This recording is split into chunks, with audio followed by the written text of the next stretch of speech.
selamat datang di podcast Bincang-Bincang Bintang dan Ica.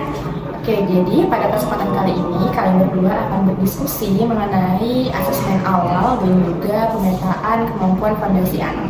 Oke, kita mulai dari asesmen awal dulu ya teman-teman. Jadi sebenarnya asesmen awal itu apa sih Mbak Nisa? Oke, jadi asesmen awal ini merupakan proses untuk mengenal anak di masa awal mereka masuk ke sekolah. Jadi untuk asesmen ini bentuknya bukan berupa tes atau ujian, tapi semacam potret awal perkembangan anak. Oke, terus bagaimana cara kita untuk mengenali potret awal perkembangan anak tersebut?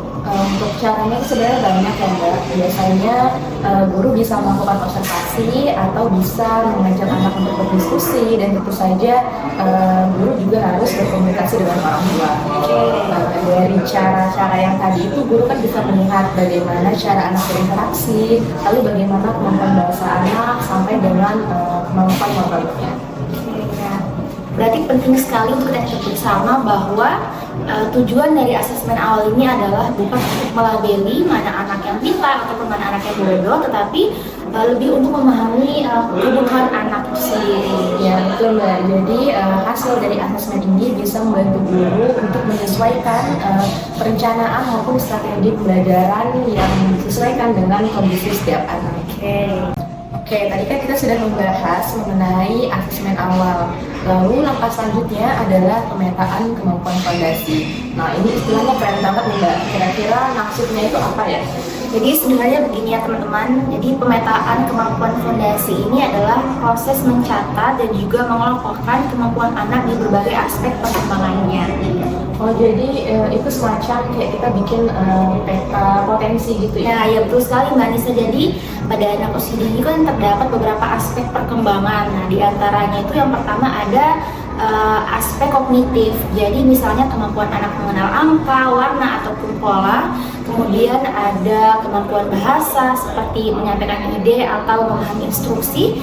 Selanjutnya juga ada kemampuan motorik, baik motorik kasar maupun motorik halus, yang mana contohnya misalnya anak berlari, melompat, ataupun menggambar. Lalu ada kemampuan sosial emosional, jadi bagaimana anak berinteraksi, berbagi, dan juga mengelola emosinya. Dan yang terakhir ada kemampuan nilai agama dan moral, contohnya anak mengenal doa-doa sehari-hari ataupun bersikap sopan dan santun pada kegiatan sehari-harinya. Jadi lengkap banget ya Mbak, seluruh aspek perkembangan itu udah tercakup di sana ya. Jadi dari yang sudah Mbak sebutkan tadi, biasanya ini tuh dicatat menggunakan instrumen apa ya Mbak?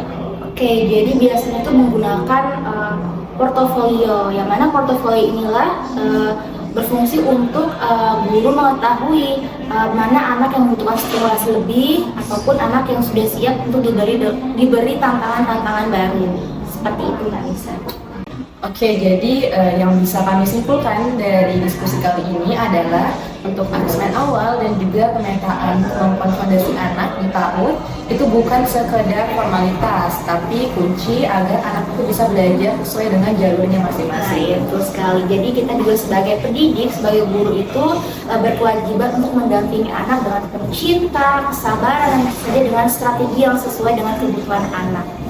Oke, mungkin cukup sekian ya Mbak. Kami akhiri. Sampai jumpa di podcast berikutnya. Dadah.